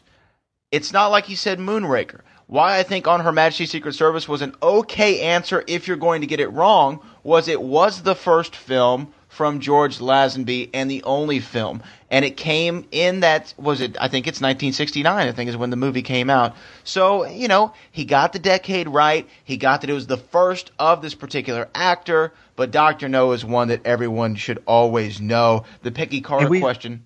Go ahead, Brian. We've had Dr. No before. This is a repeat question. There's been a variation of this Dr. No question before, too. So just inexplicable. I think there are variations of questions. Just even going back to the Peggy Carter, we saw one in the answer was Haley Atwell in the first game. Then the answer is the character's name, Peggy Carter, in the DC Movie News second match of the week. So yeah, there are definitely variations, which I'm cool with. I think that's fine. I think though the Dr. No Gertler, man, you lost something for me. Blade Runner 2049 just came out. Like you have to know who Roy Batty was when this has been the 2 months of Blade Runner. I cannot accept that he would be oblivious to this. I just can't. Come on, Gertler. Come on. Frank, do you have any opinions on DC Movie News' performance? Well, it was very disappointing to see Adam Gertler only get 2 points. You wouldn't expect such a 6-point drop off when you have a perfect round, even though he missed the bonus.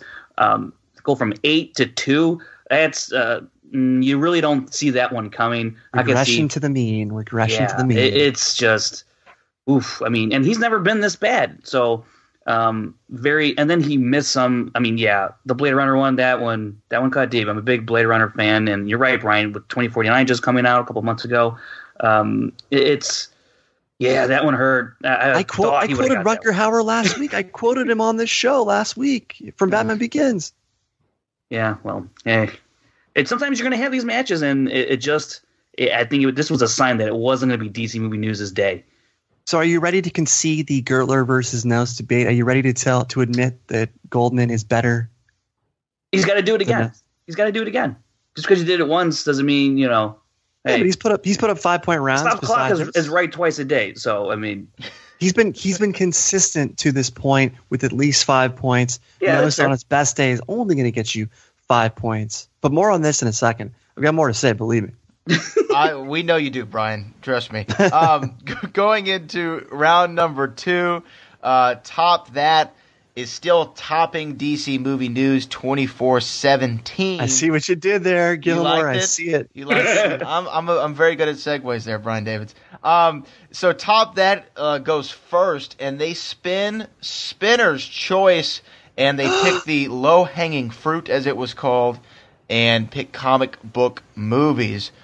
Frank, what are the odds? What are the odds of these guys getting Spinner's Choice? 1 out of 12. Well,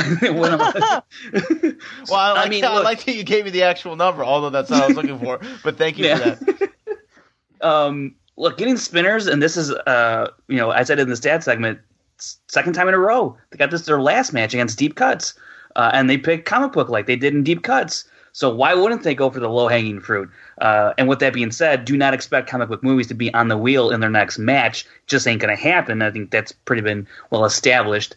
You get a couple of favorable categories back-to-back. It ain't going to be on in your next match. That aside, they ran this thing like nobody's business, and it was scary to watch. And as soon as they went comic book, I know that's Eric Goldman's category to shine, and boy did he. I mean, they just blew right through this thing, and I felt like an idiot watching them. They knew these questions so quick, and it was impressive. It was really impressive. And for a team that's been out of the loop for a while, to do what they've done in the first round and now in the second round, you'd think they've been playing constantly throughout the tournament. They were in such a great groove, and yeah, they got a bit of luck here with spinners and going comic book. Man, just a great match for them. Brian Davids, Spinner's Choice. They picked comic book movies. We knew this is a strong suit for Team Top That. God, man, what did you think? Well, I mean, Marvelous Eric Goldman works for Marvel. Of course, he's going to take comic book movies, and Jim covers them for IGN, as does every other website in this space. So they're going to know it no matter what. But an 11-point round out of 12 available points, nearly a perfect round two, but not quite, once again, proving how difficult those round twos are in comparison to round one. Now, guys, does anyone know how to pronounce Idris Elba's character in Thor? Is it Heimdall? Anyone know for sure? I've always heard Heimdall. That's what Heimdall's eyes in Thor. They answered gold. The answer was yellow, or vice versa. They got the leeway though. So finally, some leeway for Team Clammy Hands. And one of them yelled out justice. So this is justice for the Clammy Hands debacle. Somewhat. Now, go ahead. I'm sorry, Brian. No, go ahead. No, I was just going to say, yellow, gold. I did like that there was leeway there. I do want to say, though, that even though these are comic book movie questions, and this is a particular strong suit of this team, some of the questions I still found to be somewhat difficult. And I say that in reference to, specifically, Spider-Man Sam Homecoming. Rockwell. No, Sam Rockwell for sure. Because it was slightly confusing. Because it's a Cowboys and Aliens question, but just because he was a Marvel villain at one point, they asked the Cowboys and Aliens question. But here's the thing also, why that question was confusing to me is because I saw Cowboys and Aliens once, and I remember Jeff Bridges was in it, and Jeff Bridges played a Marvel villain as well. Yeah. So that's where I was confused by. I was like, oh, it's Jeff Bridges. Oh, yeah, that's right. Sam Rockwell was in it.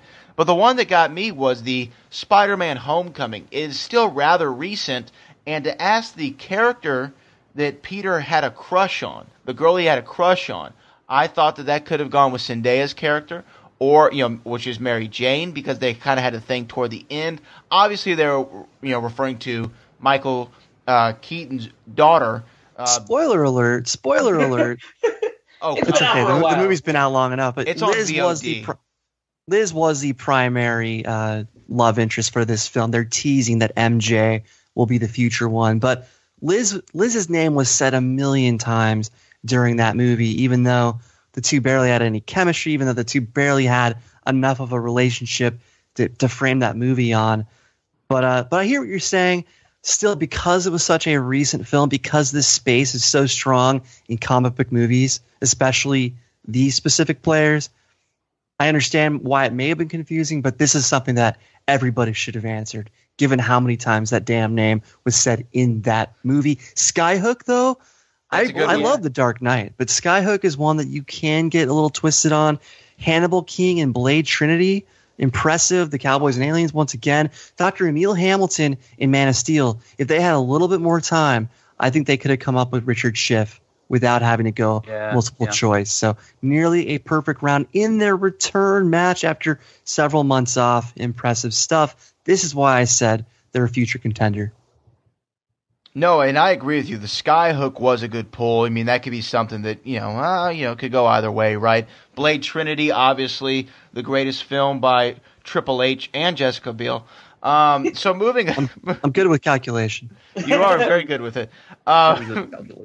Going over to DC movie news, their first spin, they get comedy.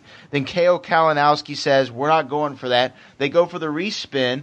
I believe he said he wanted sci-fi, maybe action-adventure. They get Sandy Bullock films. Frank, this is obviously not what they were looking for. Oh, Sandy B. Oh yeah, not a good thing, especially after their first round, and then they blank on the first question. But hey, they came back in this round, and it was quite impressive given the fact that they did not feel confident, and they weathered the storm quite well, getting 9 points here, going to multiple choice just once. It's pretty impressive considering the first round they had. So, they could have been down in the dumps, which they kind of were. But then they, as this round went on, you could see them perk a little bit up and feel like they had a shot in this match, because at the end of it, they're only down, what is it? 7 points. 6 points, 7 points. I mean, that's still a big gap, but I think they probably felt a little bit better going into that final round, knowing that they just did what they needed to do, more or less, to try and not make the damage any worse. What is Sandra Bullock's talent that she performs during the talent portion of the Miss United States pageant in Miss Congeniality?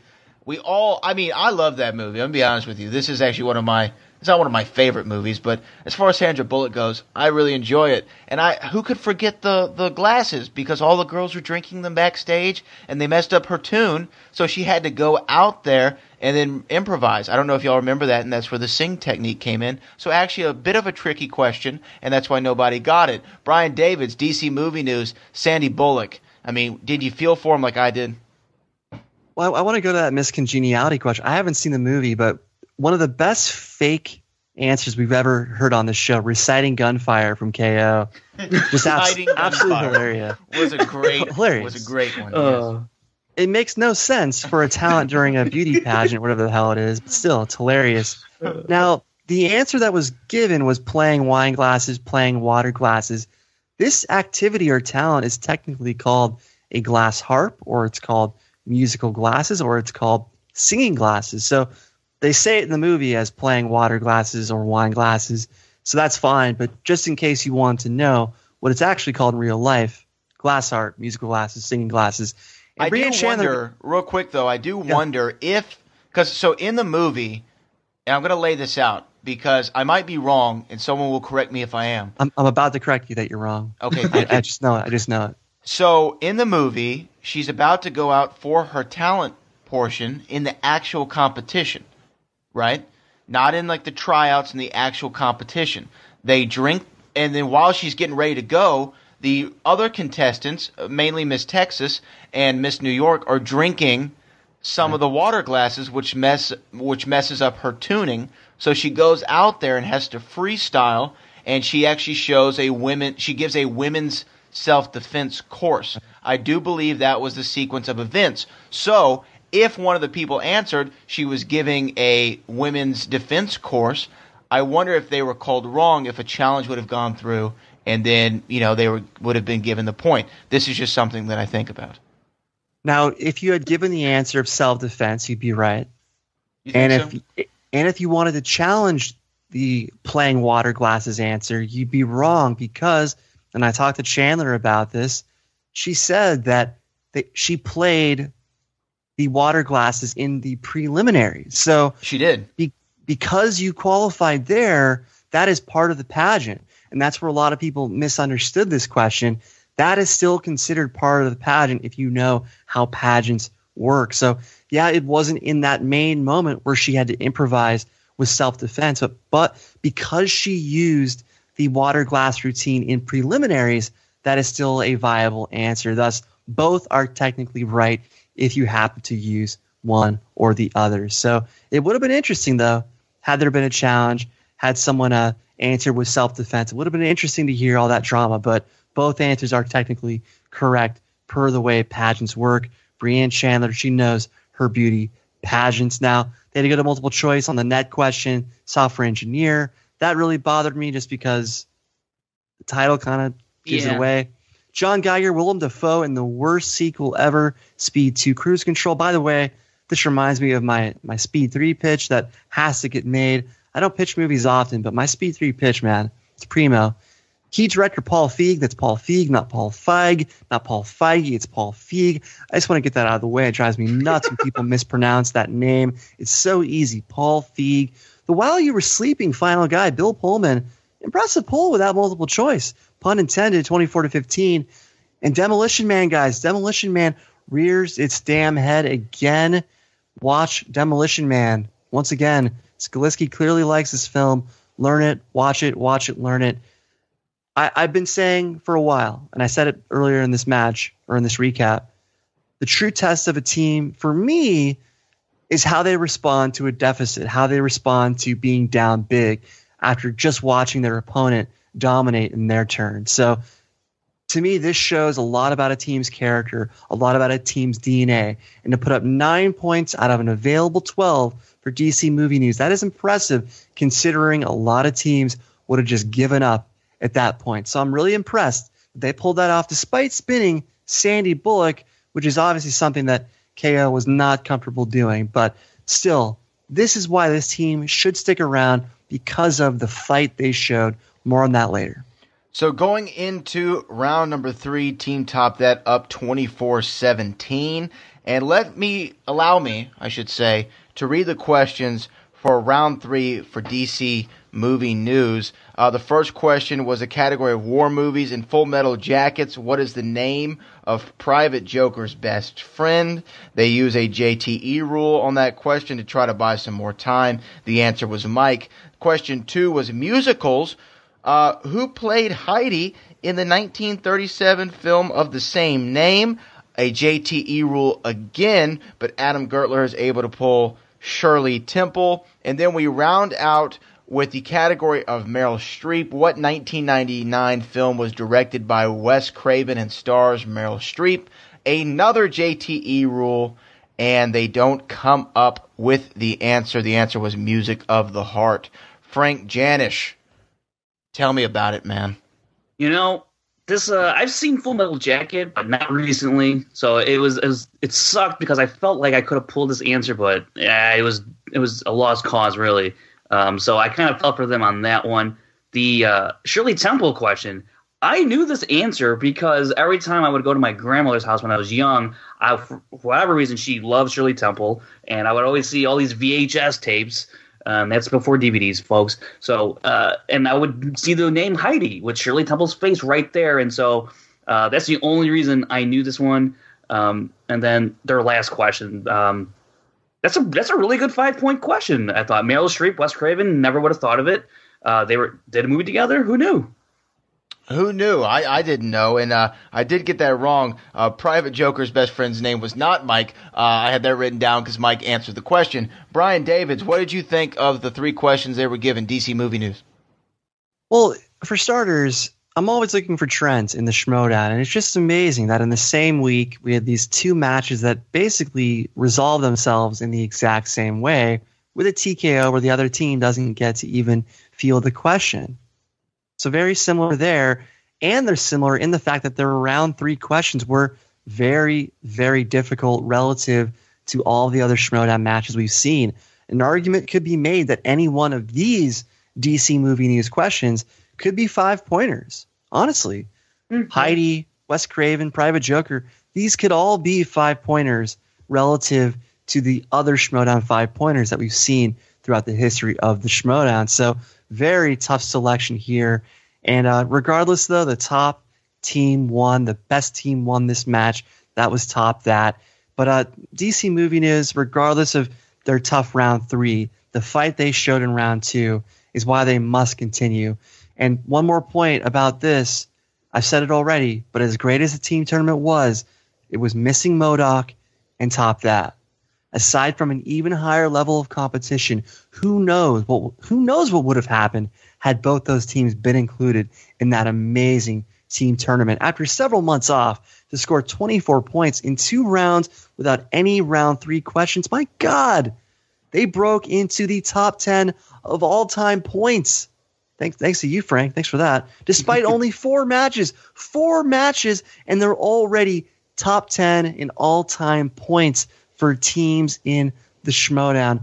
By the way, Frank's segment, the Schmoedown Breakdown, this is when the Top That team name choice annoyed me most because T10 is also listed on that big list. So you're looking for Top That, but then you see top for another team, and you're just thrown completely out of whack, especially when T10 has had 11 matches. So that is. Are you telling me you went topsy-turvy?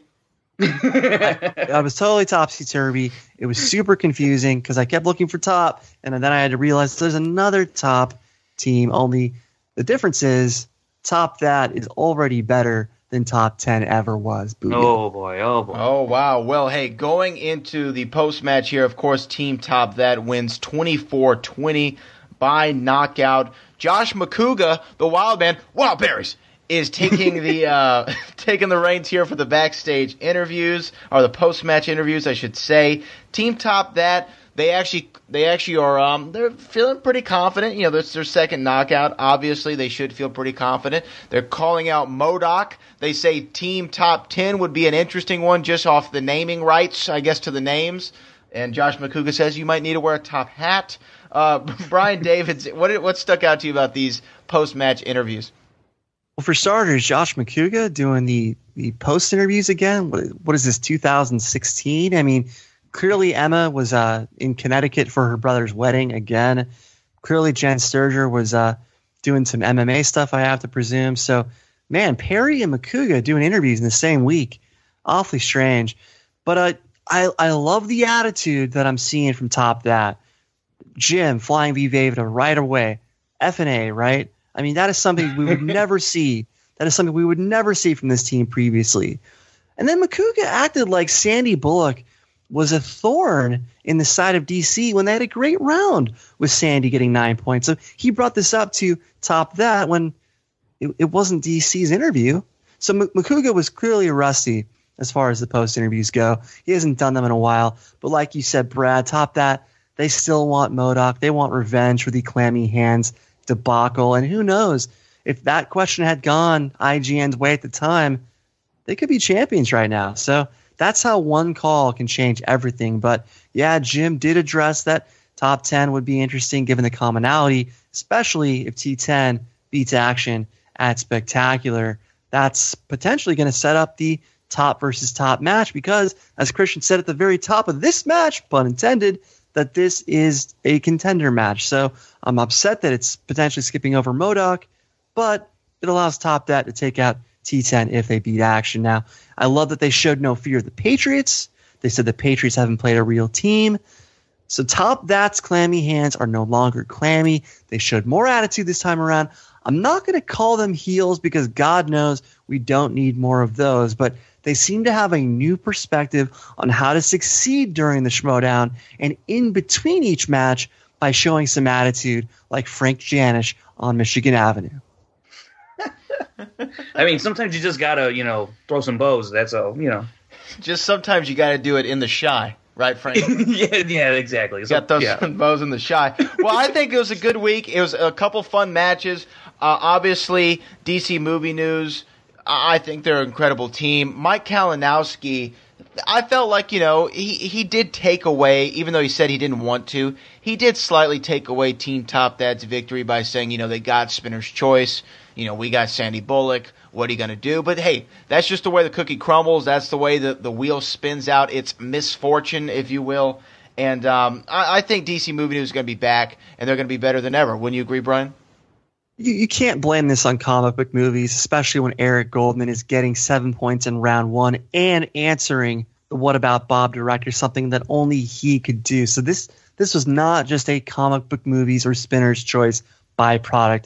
Top That dominated from round one on, and this is not just a matter of Spinner's Choice. So KO, as I said to start, his promos and his interviews and all that did not impress me this match, and this is where LaQuasta is so important to this team, to this stable. KO really didn't know what to say. He even said he didn't know what to say. And then, much to my disappointment, KO literally said what I had noted as I watched. He referred to Gertler, this guy is literally an enigma. So for a guy who was having trouble talking, he took away the one reference I could not wait to make in regard to Edward Nygma being an enigma within the Schmoedown, Gertler, of course. And KO hinted at taking a step back from teams potentially. This was very strange.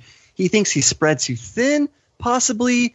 But recently on our show, he prided himself on being a triple threat, being one of the few triple threats. So to me, it seems awfully soon to be giving up on DC Movie News when you just look at that round two. That round two showed a lot of fight. You cannot give up on that just yet. Yeah, these last two matches have not gone their way, but they played above the line and topped that. These are two of the best teams in the league, two of the top four teams they've lost to. You cannot blow up your team because of that.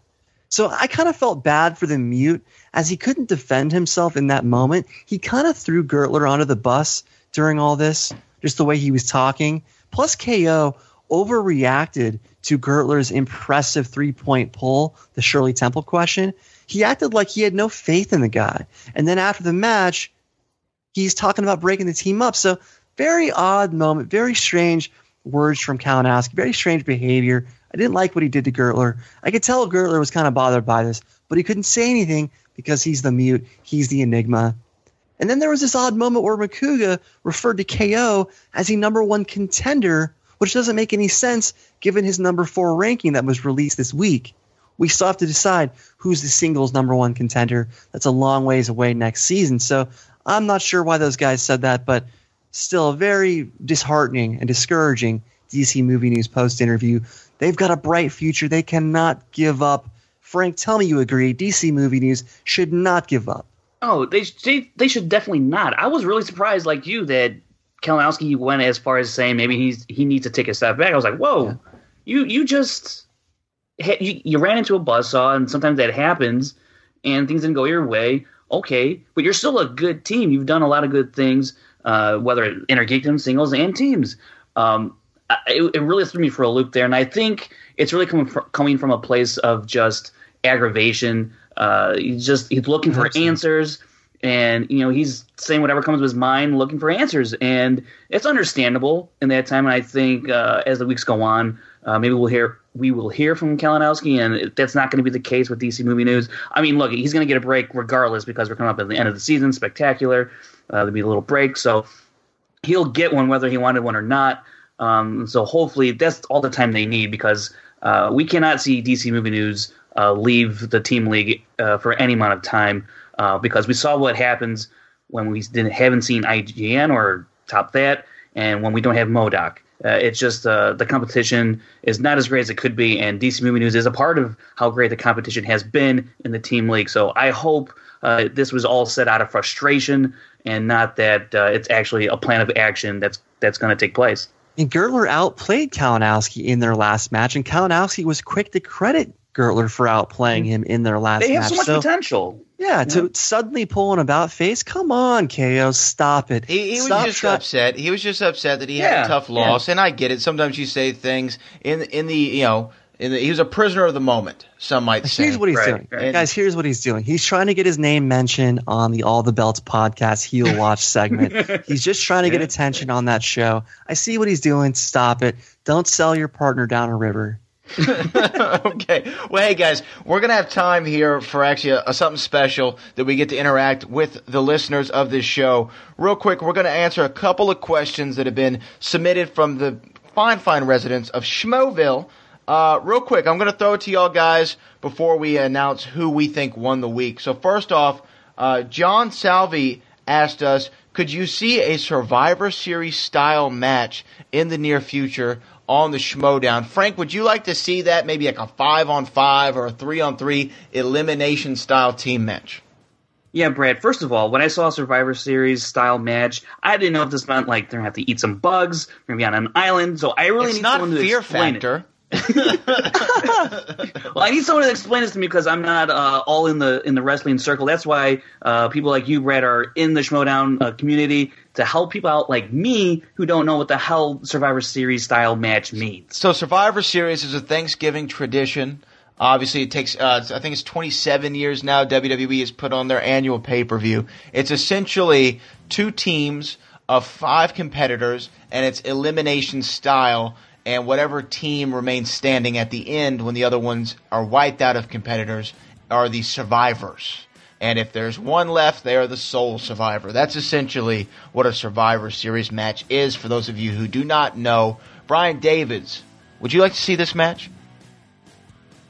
I wouldn't, because it's currently not possible in the studio. They cannot fit 2 teams of 5 against each other with the current setup of the studio. It's just the reality of the situation. So this is why Free For All was created. That's Free For All is kind of their Royal Rumble. So Free For All kind of covers that Survivor format already. I don't think they need to add another event that is Survivor based, especially when the current studio cannot accommodate 5-on-5 teams. They can handle 5 players at a time, but not teams of 5 playing another team of 5. So as of right now, free-for-all is enough Survivor-type format that I need, and I think it's the only thing the league can handle right now, given the studio and given, everything else we've got going as it is. So maybe someday, just not right now. Well, see, I think, I didn't mean to cut you off there, Frank, but I think that they could do the Survivor Series style match, even if it is 5-on-5. Here's how they do it. Players compete one-on-one, just like they do in a Survivor Series match. If you get to a question that you're not so sure about, boom, you tag in one of your partners of your choosing. They can come in, and if they get eliminated, they get eliminated. It's something that can be worked out with a little bit of creativity and homo faber, that is human ingenuity. Frank, what were you going to say? Yeah, I'm open to it. Well, aside from the studio space, I'm just saying, let's say they have the space and they work out this idea. I like where you're going with what you just said there, Brad. That seems interesting to tag somebody, and that's a very interesting aspect that they could add. If they work it out, if it's some sort of hybrid to what the Survivor Series really is in wrestling, and they can somehow modify it for the Schmoedown, I think it could be interesting. But with that being said, I do agree with what you said, Brian, about they have the free-for-all. That's kind of what they're using. So I would think it would have to be one or the other. So it'd be interesting. It would be interesting to see, though. I mean, look, guys, if they don't want to show cops, you're bringing out the wheel because it's just awkward. Like, how can they handle teams of 5 playing each other with people tagging in? I'd like to see them try and figure it out, though. The studio space is just too small. I'm sorry. I think it can be done. Well, hey, let's get to this next question real quick. This is going to be our last one before we pick who won the week. Taylor Robinson asks, what single competitor or team has the most potential for next year based on what you all have observed this year?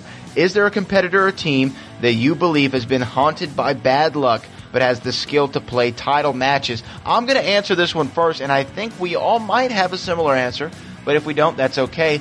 Mine is going to be Rachel Cushing. Rachel Cushing, I compared her last week to the Buffalo Bills. Some people thought that was a bit harsh, and upon reflection it was, but she's been haunted by bad luck. I think she has all the skill and all the potential in the world to win a championship and compete at a very, very high level in the Schmoedown like she has, but she has had a string of bad questions that have just tripped her up. Brian Davids, what do you think? Is Rachel Cushing, would she be your answer, or what competitor you think has the most potential to be a champion? Rachel would not be my answer just because she's already had a tremendous year as it is. She's really the only viable triple threat in my opinion, and she's had some struggles recently, but she still got pretty far in singles. She came close in Intergeekdom, but still, overall, when you look at all that she's done this year, the personality that she's built, the persona that she's built, she's had a heck of a year. And I just think there are other teams and players that are a bit more in that potential category right now. For example, Ben Bateman in singles. This guy has untapped potential in singles. Jason Edmonds stole that 5-way qualifier from him. But Bateman next year is going to be a major factor in singles. And I've already said my answers for teams. Top That and Modoc. Modoc and Top That have, as I've talked about at great length, have had such bad luck when you consider Top That's clammy hands debacle.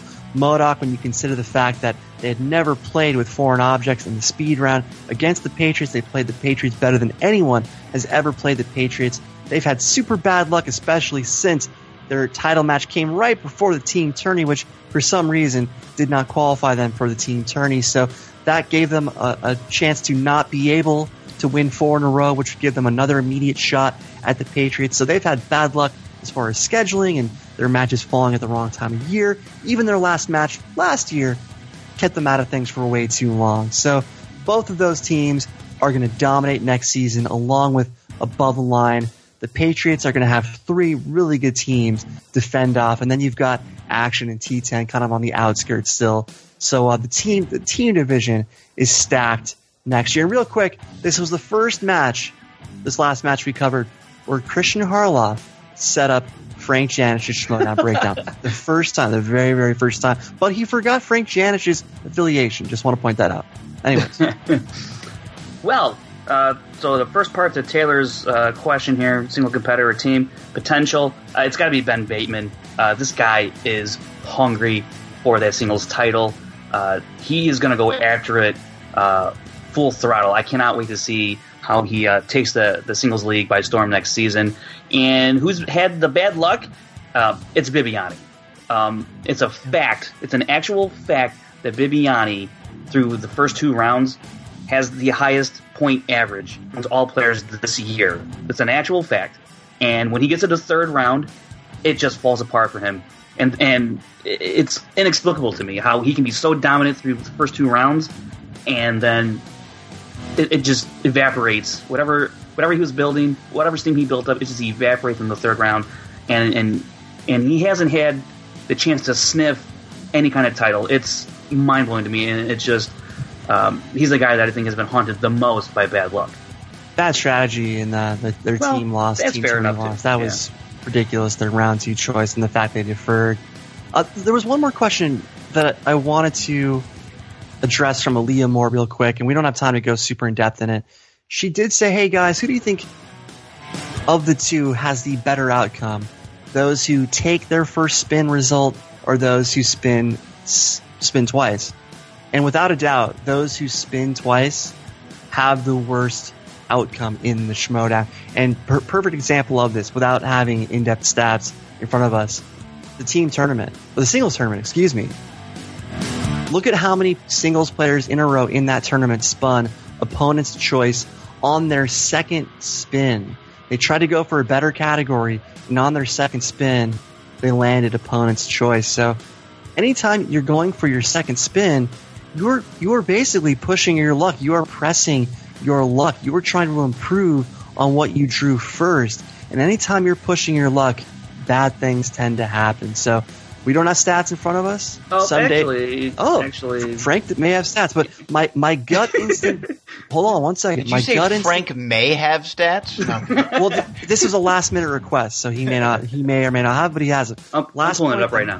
My gut instinct tells me that those who go for a second spin have a worse winning percentage than those who keep their first spin. I hope that makes sense. I understand what you're saying. I do not have numbers on that, but I can tell you that in the team league, that 47% of the time, nearly 48% of the time, people stay with their initial spin. So that means 52% of the time they respin. That's in teams. Now, when you look at the singles, people stay nearly 54% with their spin, as opposed to respinning, which is about 45%. So that's all I can give you. Well, interesting I'm stuff. still confused. Hey, you know what? Listen to the replay, Brian. Maybe you'll pick up on it. Don't tell me you understood what he just said. I understand everything Frank says. We're both in the Central Time Zone. No. We're going to get to Who Won the Week right now here on the Schmoedown Rundown. I'm going to throw it to Frank first. Frank, for you, anybody, who won the week? All right, so I'm going to try and explain this so you guys understand. It's the entire match between Wildberries, and Only Stupid Answers. That match, the whole thing, won the week for me. It was great. Hey, I like that answer. Brian Davids, for you, who won the week? A part of me wants to argue the Schmoes Now T public page, the Wildberries t-shirt that is in the Schmoes Now T public page, but marvelous Eric Goldman easily won the week as he showed the world that Top That is not another team where one guy carries the other guy. They're a balanced attack, something his 7-point round 1 proved, as well as his dominant streak in round 2's comic book movies category. And don't write this man off as just another comic book movie guy. He knew the director of What About Bob, Frank Oz, when 3 other players did not know the director of one of the greatest comedies of all time. So look out, Schmoedown Season 5. Top That, along with MODOK, are going to challenge the Patriots and ATL for team supremacy in 2018. Goldman is greater than most. Well, for me, the team, not even the team, the man who won the week for me is the wild man, Josh Macuga. I've just loved his energy. I loved his promo at the end. He just going off the rails with his Robert Downey Jr. nominee, Academy Award nominee for Tropic Thunder approach. That's my comparison to that. That's how awesome I thought that it was. It was a great performance by Josh Macuga. Bryan Davids, tell us what we are going to be seeing next week on the Schmoedown. Next week, Mark the Magic Man Bernardin returns to face the debut of Get Off My Lawn Harris. Will the Magic Man have enough leftover magic from the Castle Rock Writers Room, or will YouTube's backup quarterback Lon Harris prove that holding a clipboard for Merle, Rudnick, and Andraco at Schmoedown tapings can actually help your trivia game? And then it's Force Friday, as the Star Wars Fatal Five-Way will decide who gets the opportunity to whack Fredo Knapsack at Spectacular. While it's not on Spectacular's card, it's bound to be spectacular given the competition of Alex Explain, Steele Saunders, Shayna O'Neill, Joe Scrimshaw, and Sam Witwer. Wow, Sam Witwer, he's got to be everyone's favorite there. Frank, anything you want to plug before we get out of here and put a bow on this bad boy? Yeah, you guys can find me on Twitter and Instagram at FrankieJ29. And hey, stick around for that stat segment at the end of the Schmoedown. You might just learn something. You might. Bryan Davids, what do you want to plug before we get out of here? You guys can follow me, Bryan Davids, on Twitter at BDF331. Check out my TV film podcast at FilmSchlubspodcast.com. Hey, and you can check me out on all social media at Brad Gilmore. Got some cool stuff coming out soon that I will keep y'all up to date with. Also, reality wrestling every Sunday, 3 p.m. Eastern on Fight TV. Make sure you follow the show at SD Rundown. And we'll be back next week, guys. Y'all take care.